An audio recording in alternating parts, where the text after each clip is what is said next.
you give the vibe of like the homie therapist. If that makes sense, you know? Yeah. And it's like, I'm like, I could be in the middle of service, running around, and then I greet you. So, what's up, Gabe?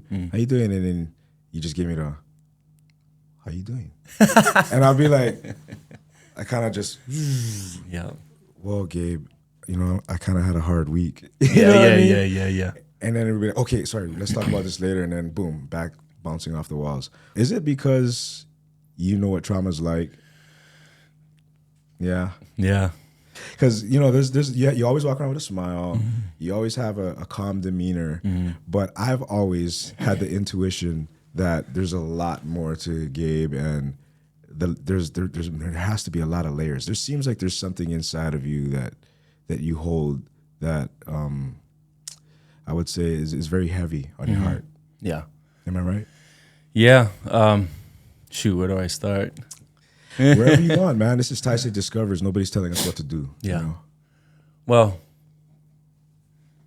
I guess growing up, I had a good mom, and I had a dad, if that makes sense. And so growing up, I didn't have both. They divorced. And so I really gravitated towards my dad because, you know, that's what, you know, when you grow up with, my mom was a single mom and she raised me, but you always kind of want that father figure. And my dad was there, and it wasn't that he didn't love me. He just didn't know how to show it. And he had some demons he dealt with growing up, bad. And he kind of never figured it out. And so growing up, I kind of took on him.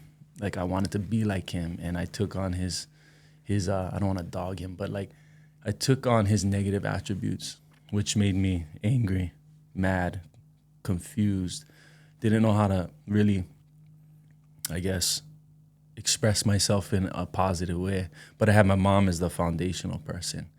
But you know, when you live with your mom, you're like, I don't like listen to you, this and that. And so I always butt heads with my mom, and I always was like, oh, Dad, even if he treated me bad or whatever, it's almost like a abusive relationship. Don't want to be mean, but like it was like that. And so growing up, I was always fighting. I was kicked out of like 9 schools. It was mostly because I was misunderstood. I was the guy that if someone did something wrong, I'll take the blame. You know what I mean? And I'll just, did the kind do it? I said, no. Just loyal, no. But when I did that, it put me down, or actually made me, it impacted me negatively because I lost friends.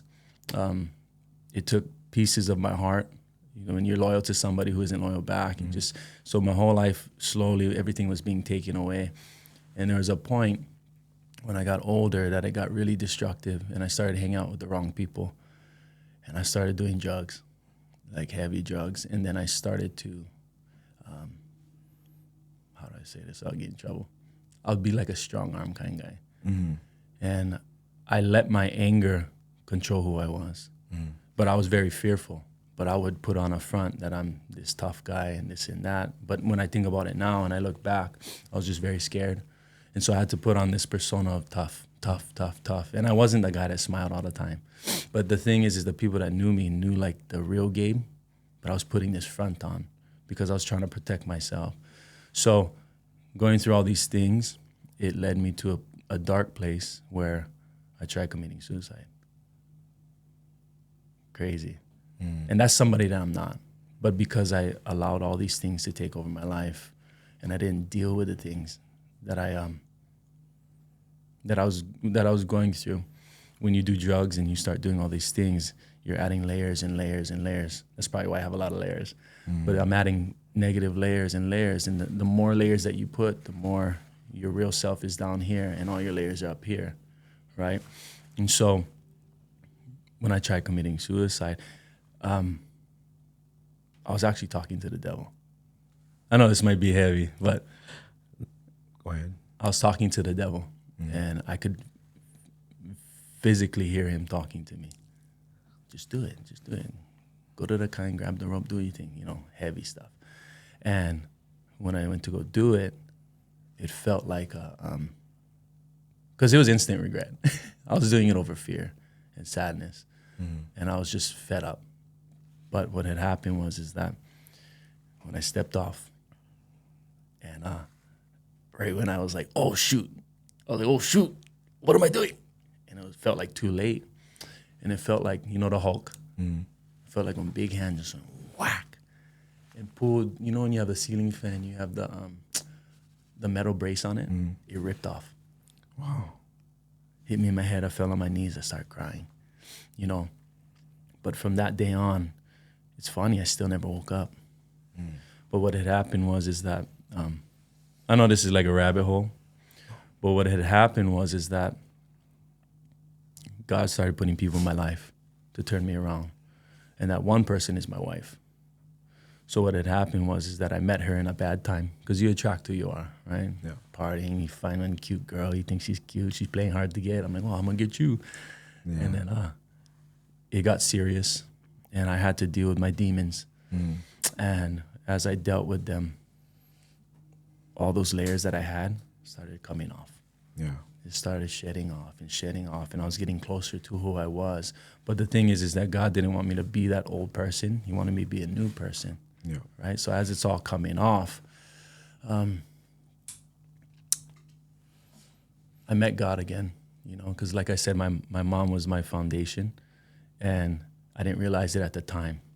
And as I started to give up things, and, you know, there's a point where God, this is what I always tell everybody, God wants your full attention. He doesn't just want part of Gabe, you know.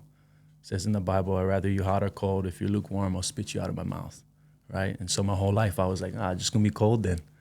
How funny is that? But I'm living a naughty lifestyle, but I'm still listening to what God has to say. So throughout this whole thing, it was rebellion, right? Just being rebellious and misunderstood. So as I started shedding everything off, and there's a point in my life where God kind of like stunted me, because I was very athletic. Like, you know, I do jiu-jitsu. I was a football athlete. I don't be like that. But football was my life, and I played basketball. Everything I did was athletic. And one day I got into a fight with my friend, and we were drinking heavy for like 3 days straight.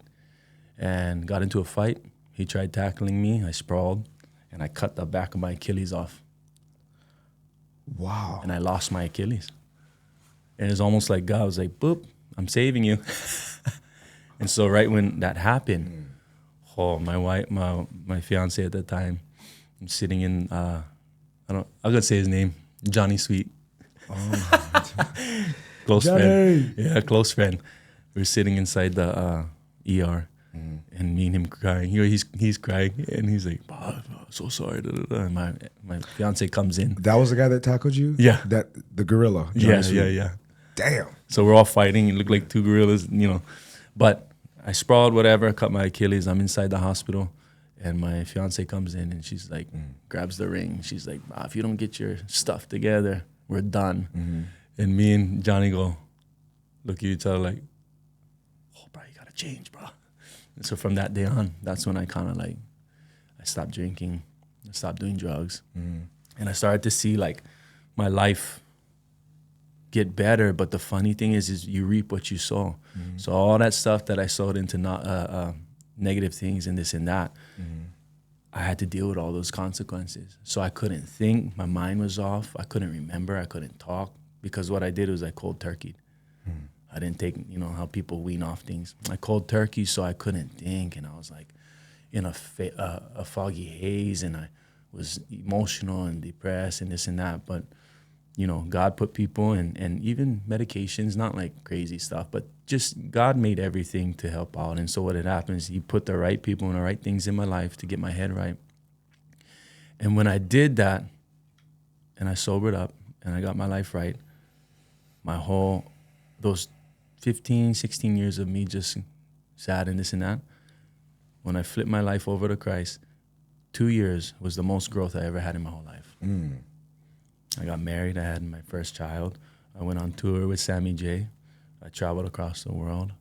My mind got clear again. I started writing an album. I did an album. I made a band. I did all these things, right? And what I realized is that when I did finally give it all over, That's when my life changed. But the funny thing is now when life comes again, that sin starts to come back in your life. It can be easily just slowly creep back in. Like, like, I'll never do that again. But what happens is that when you think you're okay and you're not tuned in with the word and you're not tuned in with God, things easily can come back in. Those old feats and those old things that held on to you. And so, yeah, I mean, I do have a lot of layers, but I think because I've been forgiven much, I forgive. Or I forgive it because I've been forgiven much. So I have a lot of grace and mercy on people. And when I see people, I'm not really judgmental because I'm like, I've been there. So when I ask you guys, like, how you doing? It's because I'm like, I really see something in you. So I want to see how you're doing. You know what I mean? Yeah. Wow, thank you for sharing that. I mean, as a man, a lot of us, and I've been having these conversations a lot recently, and even with Yancy, about being a man, handling trauma, how you do it, are you vocal about it? How do you address it, right? In modern day, I think it's becoming more acceptable for men to talk about their mental health. Yeah. And, when you were telling me your account of trying to hang yourself, my eyes started watering a little bit. And it was because I have a very similar situation. And I don't know if you innately knew that about me or if it's just the way that God works or the universe works, that we came into each other's life. And I have a story that there's only maybe a handful of people in my life that know about. I tried to kill myself too. And this was a little over a year ago. It's that recent. Bro. And I never thought about like talking about this on camera, But this is an opportunity for people to know that when things look good on Instagram, that's not the only aspect of that person's life. We all go through different or varying levels of trauma. And for me in my situation, I won't talk about what the actual trauma was, but it was something that impacted my life in a way that at the time I couldn't understand, and I was trying to find meaning. And it drove me to a point where I was locked up. I locked myself in a hotel room, and I didn't use a rope. I used a sheet, a long sheet. I found a place to secure it, and I tied it around my neck, and I made sure that it was tight enough that it could support my body weight. And then I don't remember what I put under my feet so that I could stand up and kick. You know what I mean? Like kind of like what you were saying. All I can remember is that I was in like a zombie state. I was drinking. Yeah. I had a bottle of whiskey. I felt like my life was over. I felt like I had nothing to live for. And I literally, I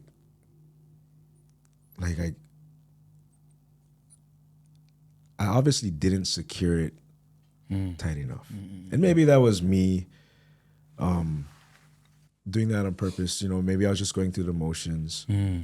But where I am now, 1 year removed from that trauma and looking back, I literally blocked that out of my mind. I forgot I did that until about a month ago when my other friend was telling me about cutting himself. And then he was talking about suicide and stuff. And I was like, damn. And then it popped into my mind. I was like, I actually was in such a dark place that I tried to do it too. So as you were telling me that, it kind of brought those feelings back, and I just, the parallel of you, drug usage, I've people that know me know that I've dabbled, we'll say that. I'm at a new place in life now, you know what I mean, where that is not conducive for the lifestyle that I want to live, you know what I mean? But that trauma brought me to a point where I can say in the open, I tried to kill myself. I didn't just think about it. I went as far as being alone. after I fell and I wasn't dead, I was like, obviously, you know what I mean? Like, I'm not gonna go through with this. And I called the suicide hotline, had a really good conversation. But that wasn't the end of it. You know what I mean? Nope. I had to live for I had to go home. Yeah. And then go to work. And continue to find different ways to deal with that trauma that brought me to that point. Yeah. You know? And I think you were inserted into my life around that time. And you have been somebody that has been a solid for me. You know, people come and go into your life, and as you get older, your circle gets smaller. The things that don't serve you or the people that don't serve you don't make the circle. You know, you have to be like that. It's a boundary that you have to create if you want to take life serious and you want to be true to yourself. Yeah. You know? So, yeah, man, that's my account, you know? And thank you for allowing me to feel comfortable in talking about it. Yeah. It's tough, bro, you know, and I'm happy you're here, you know. It just shows you that God does have a plan. Yeah. And we still can, if we start to, or if we continue to put our time and energy with things that destroy us, it'll be easy to get back there. Does that make sense? Oh, yeah.